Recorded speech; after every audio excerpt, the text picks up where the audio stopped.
Deuxième jour au salon de l'escalade. Il y a beaucoup de monde, un petit peu moins qu'hier je dirais. Il faudra voir le compteur à l'entrée, j'irai le voir tout à l'heure. Mais il y a quand même beaucoup de monde. Mika Malouane qui est en train de manger juste à côté. J'attends qu'il finisse de manger puis je vais essayer de lui parler un peu. Et ça c'est le salon des cordes cousins. Le salon, le stand cordes cousins. Que je trouve très joli ce stand, très esthétique avec cette magnifique image du mec qui se prend le vol de sa vie. Et, ou pas d'ailleurs parce que ça se trouve il est habitué. Mais en tout cas une très belle image. Et puis voilà toutes ces cordes là. Ça donne envie de grimper en fait. Hein. Voilà, Redim équipement, très intéressant. Deux jeunes femmes qui utilisent des produits destinés à la poubelle, comme par exemple des sacs à dos qui ont été déchirés ou dont le zip est cassé, pour refaire des pochettes, des sacs et des sacs à pof. Voilà. Tellement de choses à voir.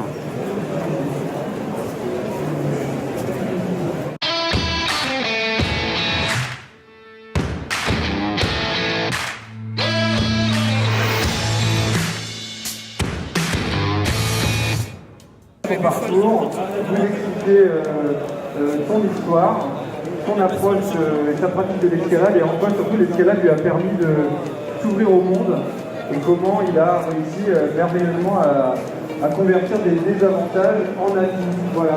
Donc Philippe Rivière c'est un tennistar, vous avez l'occasion de le rencontrer, c'est maintenant, c'est en salle de conférence. Voilà, un grimpeur passionné, un multiple champion d'escalade, un explorateur, un conférencier, c'est maintenant et c'est pour une heure.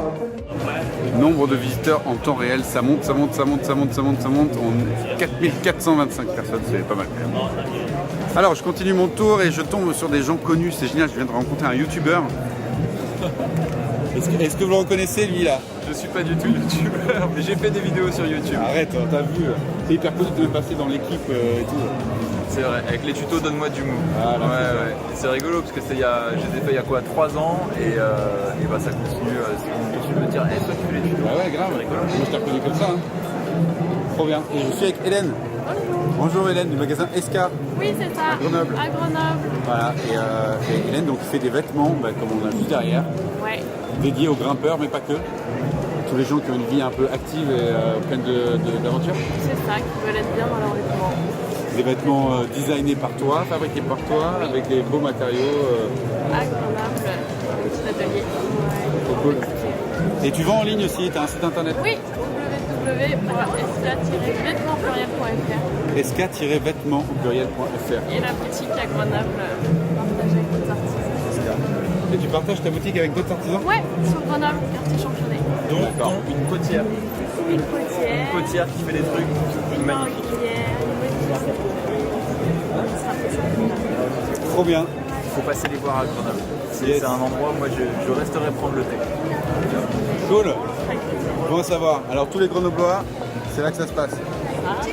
Et nous on va faire une vidéo ensemble, d'accord? Je peux en parler. Allez, on va en parler. Alors là je démarre une nouvelle vidéo parce que je viens d'apprendre un truc très intéressant. Je suis sur le stand Mileor. Mileor c'est de la magnésie française. Je connais, j'avais fait un test il y a 2 ans? 2 ans, ouais. Voilà. Et là, je viens d'expliquer, c'est que la magnésie, c'est une question qu'on me pose souvent. Est-ce que la magnésie c'est mauvais pour la santé? On en respire dans les salles, on s'en met plein le nez et plein les poumons. Et là, ce que tu viens de me dire, c'est qu'en fait, on pourrait même la manger. Oui. Tellement elle est bonne. Ça dépend lesquels. Il y en a d'autres, oui. Ouais, ça dépend desquels, d'accord. Parce que la vôtre, donc ce que tu m'expliquais, c'est que la magnésie, avant d'être utilisée pour le sport, la muscu, le crossfit ou l'escalade, c'est principalement utilisé en agriculture et en agroalimentaire. Et en pharma. Et en pharmacie. En agroalimentaire, c'est le E200. L'additif E504. L'additif E504. C'est incroyable. C'est un anti-agglomérant. Et on en a partout. Ah, il y en a dans le sel de cuisine, il y en a dans des produits alimentaires. Ouais, ça c'est incroyable. Ouais. Et du coup, c'est la même magnésie qu'on a dans nos bouteilles ou nos sacs à Alors, pain. sur la magnésie Mileor, on a décidé de vendre pour le marché sportif une magnésie de grade pharmaceutique. D'accord. Qui ne présente absolument aucun danger pour la santé, que ce soit par inhalation ou par injection. Après, sinon, au niveau des marchés sportifs, la magnésie qui est la plupart du temps utilisée, c'est une magnésie naturelle qui vient souvent de Chine, qui contient des métaux lourds, de l'oxyde de fer, de la silice, et qui potentiellement peuvent être dangereux pour la santé. Ok, donc on n'a pas tort de dire que la magnésie c'est pas forcément bon pour la santé. Quand on rentre dans des salles, enfin c'est plus vraiment le cas maintenant, mais avant dans les vieilles salles, on rentrait, il y avait un nuage de fumée, et au bout d'un moment les grimpeurs commençaient à se poser la question, est-ce que c'est pas mauvais pour la santé? En fait ça l'était un petit peu. Oui, ça l'était. De toute façon, on a souvent vu des jeunes qui faisaient de la détresse respiratoire, des choses comme ça. Ah bon? Ce qui n'est absolument pas le cas avec notre produit. D'accord. Ok, donc magnésie Milléor, comment on vous trouve, où est-ce qu'on peut en acheter?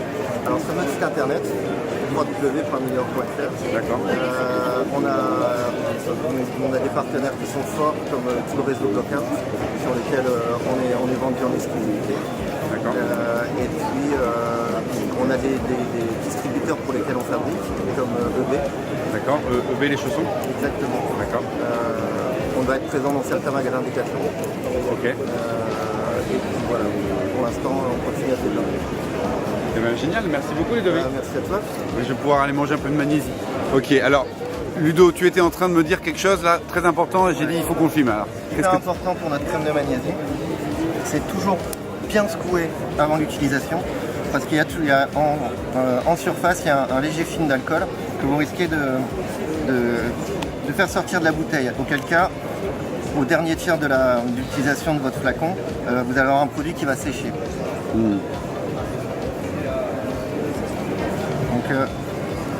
Il faut bien remuer pour remuer l'alcool avec une fois qu'on a remué, c'est bon. On met une noisette, là j'en ai trop mis d'ailleurs. Et après, une fois vous laissez sécher comme ça, ou si vous voulez plus vite, vous soufflez dessus. Ouais.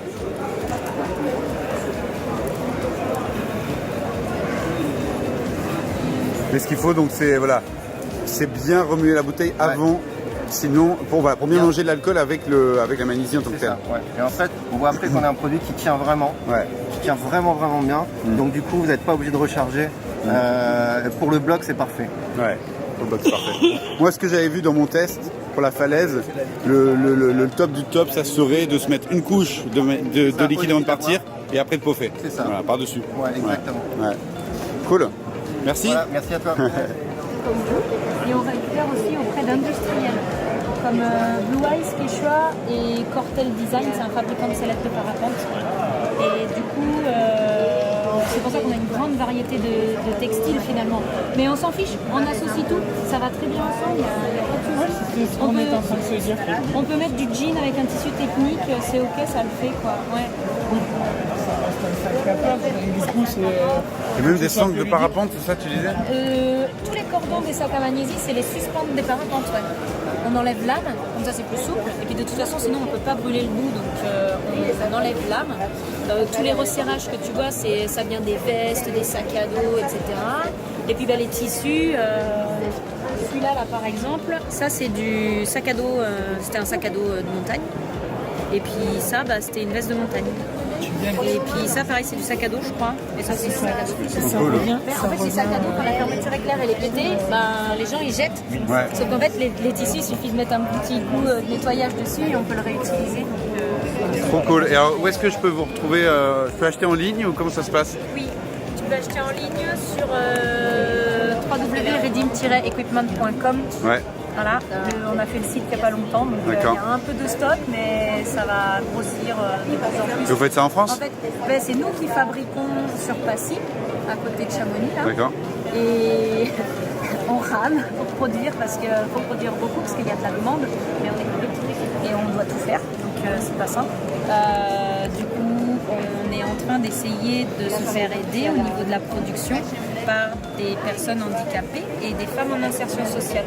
Donc du coup, on a les actes de Salange qui commencent à nous laver les cordes, ils enlèvent l'âne et ils font une couture droite sur 3,50 m et ils nous font des séries comme ça que la corde elle est prête à être utilisée pour faire les sacs à dos, les pochettes, les ceintures, toutes les ceintures qu'on fait. Et après, il y a les chantiers d'insertion. Il y a 3 chantiers d'insertion par chez nous, Alvéole, à toute vapeur et l'atelier René à Toulon. Donc les plus loin c'est 80 km à Toulon. ça va, on reste quand même local, quoi. Et on commence à faire des petites productions, donc on commence à avoir des premiers résultats. Et il y a des très bons résultats. Il y a des réglages encore à faire pour d'autres chantiers d'insertion, mais ça va le faire. Bah ouais, trop cool. Merci pour l'explication. Voilà la dernière vidéo du deuxième jour du salon de l'escalade à Lyon. Ça commence à démonter. Derrière moi, il commence à démonter les murs. Les stands commencent à se ranger. Ça y est, les exposants sont contents. Ils vont pouvoir partir après 3 jours de salon. Par expérience, je sais que c'est fatigant de faire l'exposant dans les salons. Donc on les laisse ranger. Je suis très content de cette deuxième journée. J'ai rencontré plein de gens. Déjà des gens qui me connaissaient, des lecteurs, des gens qui regardent mes vidéos. Ça m'a fait vraiment plaisir de rencontrer toutes ces personnes, de voir en vrai qui vous êtes, parce que voilà, vous m'en connaissez, mais moi j'ai pas beaucoup de visages à mettre sur les noms des personnes avec qui je parle dans les commentaires ou dans les emails, et voilà, ça c'était vraiment agréable. Et puis là ça, j'ai rencontré voilà, des personnes comme par exemple Hélène derrière moi du magasin SK à Grenoble, et puis Philippe Ribière, Mika Mawen, plein de monde, je me rappelle même plus, mais enfin heureusement j'ai tout filmé ou presque. Voilà, c'était un super événement. Donc clairement, j'ai un seul message pour toi à retenir. Ah oui, j'ai aussi rencontré les amis de la salle Eden Wall à Mâcon. Alors si tu es dans la région de Mâcon, il faut absolument que tu ailles dans cette salle, c'est dingue. Et j'ai pas réussi à faire mon selfie, tu sais, le selfie, truc qui te prend par en dessus là pour te faire un montage et faire croire que tu étais pendu dans le vide. Il y avait tout le temps du monde, donc j'ai pas pu le faire. C'est pas grave. En tout cas, donc message à retenir. Il faut absolument que tu viennes l'année prochaine. Voilà, il y aura une deuxième édition, c'est sûr, parce que ça a tellement bien marché. Ils sont à 5000 entrées, un truc comme ça. Donc il y aura une deuxième édition. Eric, l'organisateur, l'a confirmé. Et il faudra absolument que tu viennes, que tu ne rates pas cette deuxième édition.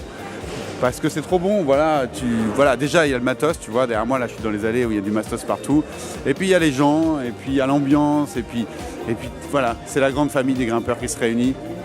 Et c'est aussi ça qu'on aime dans notre sport, c'est ça qui fait qu'on est passionné, c'est cette vie-là de grimpeur, ces moments de convivialité où on n'est pas toujours tous d'accord. Et là, petit clin d'œil à Fabien si tu regardes cette vidéo, mais on se respecte et on sait se parler et on est tous drivés par la même envie de grimper.